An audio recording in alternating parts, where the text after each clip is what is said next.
Welcome to the deep dive. You know that feeling, right? You've worked all day, maybe 10 hours, but you still feel like you've barely scratched the surface. Oh, absolutely. It's incredibly common. Yeah. So today, we're diving into something that pretty much every busy professional wrestles with. Time. Or maybe the lack of it. Or the feeling of lacking it. Right. Our goal here is really to hand you the keys, some practical tools for taking back control of your clock, boosting your productivity, and maybe, just maybe, finding a little breathing room. Yeah, and that's so important. If that sounds good, definitely stick with us. It's not about like magically creating more hours in the day, is it? Yeah. We all get the same 24. Exactly. It's all about mastering the time we do have. Think of it as unlocking a hidden level of efficiency. Doesn't matter if you're leading a team, building your own business, maybe a freelancer, or navigating a demanding 9-to-5 job. We've basically sifted through a ton of information, lots of strategies to bring you the most actionable insights, the stuff you can actually use right away. Yeah, stuff that works to feel less overwhelmed and, more in charge. Precisely. So our mission today is pretty straightforward. Equip you with practical time management strategies, not just theory. No abstract concepts here. We want you to finish this deep dive with actual concrete tools you can implement, like today. Okay, so let's unpack this. Where do we even start? Well, the very first step in taking control is understanding where your time is actually going. You can't fix a leak if you don't know where it is, right? Makes sense. So tip number 1, conduct a time audit. This means tracking everything you do during your workday. And I mean everything. Like down to the minute. Checking email, scrolling social media. Yep. Emails, social media checks, every meeting, every coffee break, jot it down. It might sound a bit tedious at first. Yeah, I can imagine. But trust me, the insights you get can be absolutely game-changing. It feels a bit like keeping a food diary, maybe, but for your time. That's a great analogy. And it's so important because, let's be honest, there's often this huge gap between how we think we spend our day and what's actually happening. Oh, definitely. You might feel like you're putting in a solid 10 hours. Easy. Right. But the reality, and studies often show this, is that your actual productive time within that could be closer to, 4 to 6 hours? Sometimes even less. Imagine finding those hidden pockets of lost time. The audit gives you that factual baseline. So how do you actually do it? Are there tools? Yeah, there are user-friendly tools like Toggle, lots of apps out there, or honestly, you could just use a simple spreadsheet. Pen and paper even works. Okay. The key thing is just to be consistent. Track for maybe, say, 3 days. That usually gives you a pretty realistic snapshot. 3 days, okay. And prepare to be surprised. You might find out where those little 5-minute chunks vanish without you even noticing. Okay, so once you have this log, this picture of your time, you can start seeing the patterns, right? Yeah. Identify where you might be getting stuck. Exactly. And that leads perfectly into our next point, which is a really powerful tool for figuring out what actually deserves your focus. It's the Eisenhower Matrix. Ah, the Eisenhower Matrix. I've heard of this. Urgent versus important. That's the one. It helps you prioritize by categorizing tasks based on those 2 dimensions, urgency and importance. So you get 4 quadrants. Right. Urgent and important, do it now. Important but not urgent, schedule it. Then you have urgent but not important, delegate it, if possible. And finally, not urgent and not important, delete or eliminate it. Think of it like a filter for your massive to-do list. Okay. Now, what's fascinating and maybe a bit sobering is where many busy professionals actually spend most of their time. It's often in that third quadrant, isn't it? The urgent but not important. Exactly. That's the trap. Constantly reacting, putting out fires, answering those emails that ping incessantly but don't actually move your big goals forward. Or getting pulled into meetings that just feel like a total time sink. Right? Unproductive meetings, other people's immediate needs that aren't really your core priorities. We get stuck in this reactive mode. Instead of proactively working on what truly matters long term. Precisely. The real leverage, the key to long-term success, comes from focusing energy on quadrant 2. Those important but not urgent tasks. So things like strategic planning, learning new skills, maybe building key relationships, stuff that doesn't have a deadline screaming at you right now. Exactly. But neglecting these is like skipping preventative maintenance on your car. You might be fine for a while. Yeah, but eventually. Eventually, you'll likely face bigger problems down the road because you didn't invest in the important stuff early on. Okay, so we identify what's truly important using the matrix, but then even within the important stuff, how do we decide what gets the most energy? That's where the 80-20 rule comes in, right? The Pareto principle. Absolutely. The 80-20 rule is another fantastic lens. It suggests that roughly 80% of your results tend to come from just 20% of your efforts. 80% from 20%. Okay. Think of your task list like a garden. Maybe 20% of the plants yield 80% of the fruit. The trick is identifying that high-impact 20% in your work. So what are the activities that truly drive progress, generate significant value, get you closer to your key objectives? Yeah, it could be direct client work, crucial sales calls, those high-level strategy sessions. It varies for everyone, but you need to figure out your specific 20%. So the actionable insight here is really scrutinize your important tasks, pinpoint those vital few activities that deliver the biggest bang for your buck, Right. and then consciously dedicate more of your prime energy, your best time to those activities, and wherever possible, try to delegate or even eliminate the other 80% that offers less return. It's about working smarter, not just harder or longer. It's easy to get caught up in just feeling busy, ticking off lots of small, maybe less important tasks. Feels productive, but isn't really moving the needle. Exactly.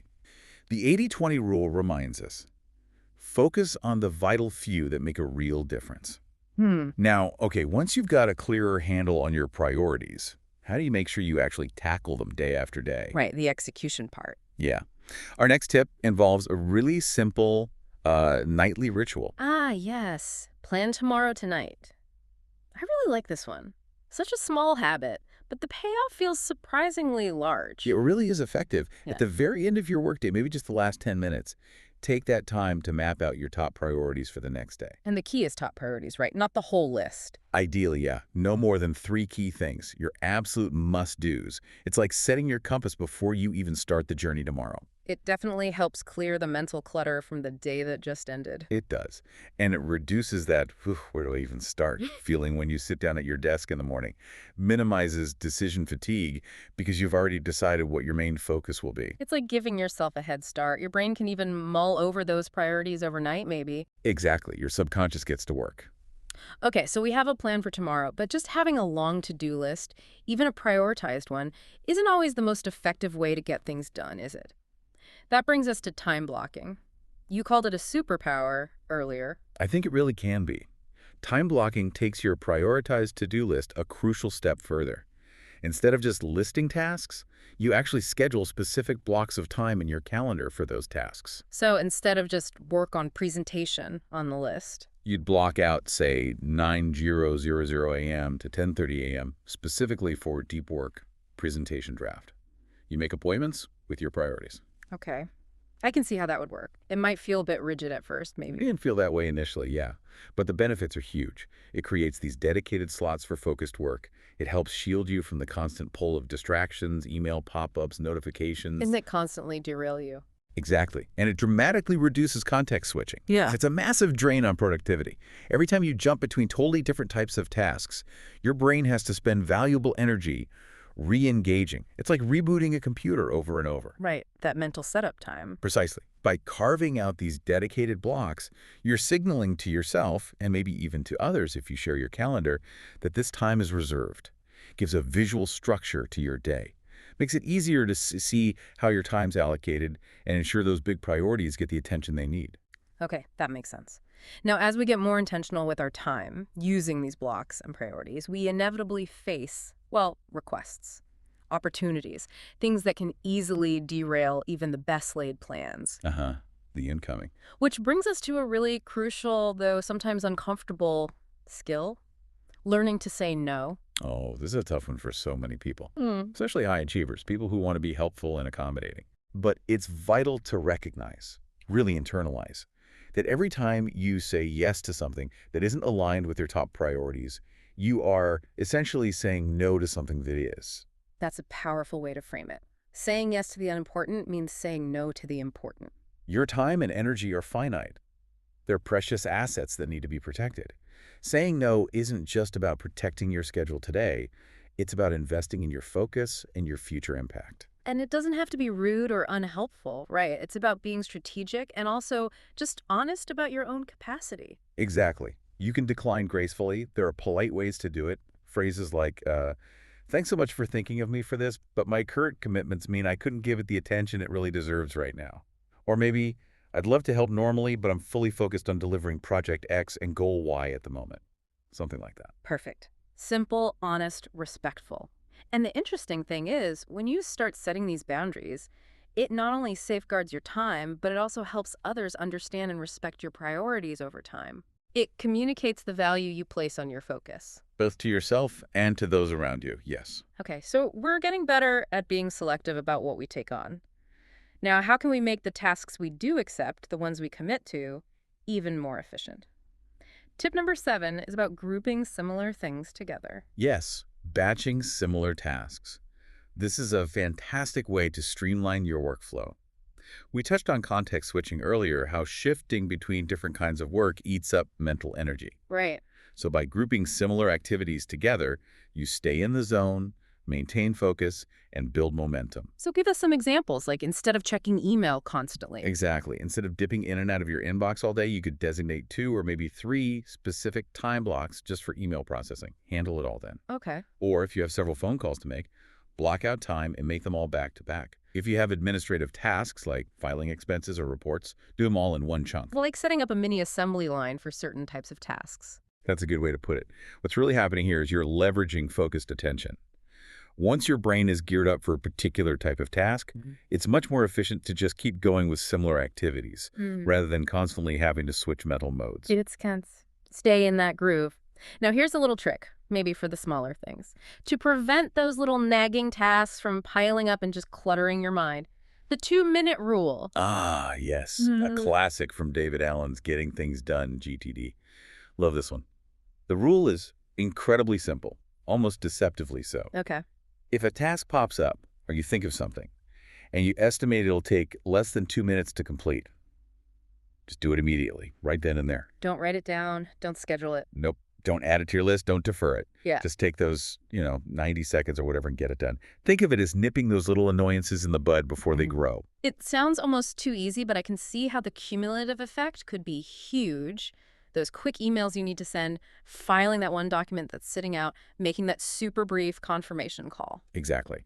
Tackling them instantly prevents them from snowballing into this long, intimidating list of tiny items that collectively feel overwhelming. It gives you little hits of accomplishment, too. And keeps your mental workspace clear. Less stuff rattling around up there. Precisely. Maintain momentum. Prevent those little tasks from becoming mental sticky notes cluttering your focus. Now, building on that idea of protecting focus, our next tip is about setting slightly broader boundaries, especially in our, hyper-connected world. Oh, this is so critical today, isn't it? We're just constantly bombarded. Notifications, pings, messages. It's relentless. Yeah. And if you're constantly available, it can easily lead to a situation where maybe inadvertently other people are basically dictating your schedule and your focus. Yeah, your agenda gets hijacked. So, setting boundaries involves intentionally creating focus zones, times where you actively minimize distractions. How? Like actually turning off notifications? Yes, turning off email pop-ups, silencing phone alerts, closing unnecessary browser tabs, and maybe even communicating to your colleagues or your team, hey, I'm heads down focusing on the strategic plan from 1 p.m. to 3 p.m. I'll check messages after that. So you're creating dedicated time for that deep, concentrated work we talked about. Exactly. It's not about being totally inaccessible all the time. It's about being intentional about when you are accessible. And the benefits are, well, obviously you get more high-quality work done. Yes, that's the main one. But also, you cultivate a culture of respect for your time and for focused work in general among your colleagues. They learn when you're likely to be deep in work. That's interesting. So proactively managing your availability might actually make you more responsive overall, because when you are available, you can give your full attention. That's often the case, yes. Yeah. Less fragmented attention, more focused interaction when you are interacting. Okay. Finally, tip number 10. We arrive at something that can be a real stumbling block, even for the most driven, productive people. The pursuit of perfection. Perfectionism. Yeah. The silent killer of deadlines. Huh. Yeah. And our 10th tip is basically resist that urge. Just finish. Right. Perfectionism can be a massive time thief. Right. Look, striving for quality is obviously important. We're not saying do sloppy work. Of course. But getting bogged down, endlessly tweaking minor details, polishing something way beyond the point of diminishing returns, that can prevent you from actually completing tasks and moving on to the next important thing. Especially in really fast-paced environments, right, where iteration and just getting something out there is often more valuable. Absolutely. Speed and responsiveness can be key. The advice here is often to aim for good enough to launch or good enough to submit. Get version 1 out the door. Get the product shipped, submit the report, finalize the presentation to a reasonable, solid standard. Exactly. You can almost always revisit and make improvements later, maybe based on feedback or new insights. Don't let the quest for this maybe unattainable flawless execution paralyze you or prevent you from actually getting things done and making progress. It's interesting, too, because often what we perceive as needing to be perfect isn't actually necessary, or sometimes even what the client or the situation really needs. That's so true. Focusing on delivering core value and then iterating based on real-world feedback is often a much more effective and efficient approach than striving for absolute perfection in a vacuum. Okay, wow. That's 10 really solid strategies. But you mentioned a bonus tip, something foundational. Yes, we really wanted to include this because it underpins everything else, especially for sustained productivity over the long haul, and that is actively make time for recovery. Recovery. Rest. Yes, it might seem totally counterintuitive when you're feeling slammed and squeezed for time. I don't have time to rest. Right. Taking a break feels like wasting precious minutes. But rest isn't a luxury. It's actually a crucial component of productivity. Activities like getting sufficient sleep, that's a big one, regular exercise, even just taking short mental breaks or a quick walk during the day. These are essential. Why? What do they actually do for productivity? They're essential for maintaining optimal cognitive function, for creativity, for emotional resilience. Think of it as hitting the reset button for your brain and your energy levels. Like recharging a battery. You can't expect your phone or yourself to run at full power indefinitely without plugging it in. Exactly. And burnout. Burnout isn't just a result of working too many hours. It's often a result of insufficient recovery, not allowing your body and mind the time they need to recover and rejuvenate. So prioritizing those activities, sleep, exercise, breaks, they're not a waste of time at all. They're an investment in your future effectiveness. Absolutely. What's really worth noting is the direct link scientists find between proper recovery and performance. Investing time in rest actually increases your capacity for focused, high-quality work later.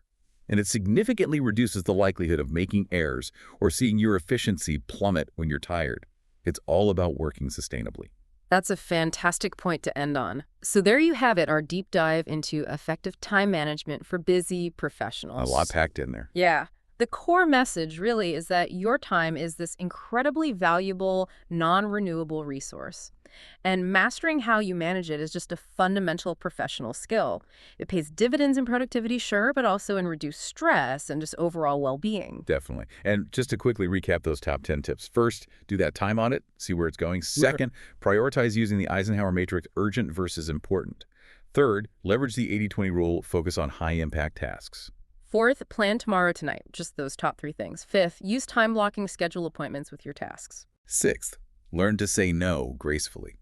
Seventh, batch similar tasks together. Eighth, use that 2-minute rule for quick wins. Ninth, set boundaries and protect your focus time. And 10th, don't chase perfection, just finish. Right. Plus that bonus, make time for recovery. Could skip that one. Okay. Now for you listening right now, here's a final thought to mull over. Which one or maybe 2 of these tips really resonated with you? Which ones felt like they hit home? Think about how you could realistically implement just one of them, starting today or tomorrow. Even small, consistent changes can lead to really significant improvements in how you feel you control your time and the results you get. Absolutely. Don't try to do all 11 at once. No, definitely not. Just reflect. Which strategy feels like it could address your biggest time management frustration right now? What's one small step you can take today after listening to this to reclaim even a little bit of your precious time?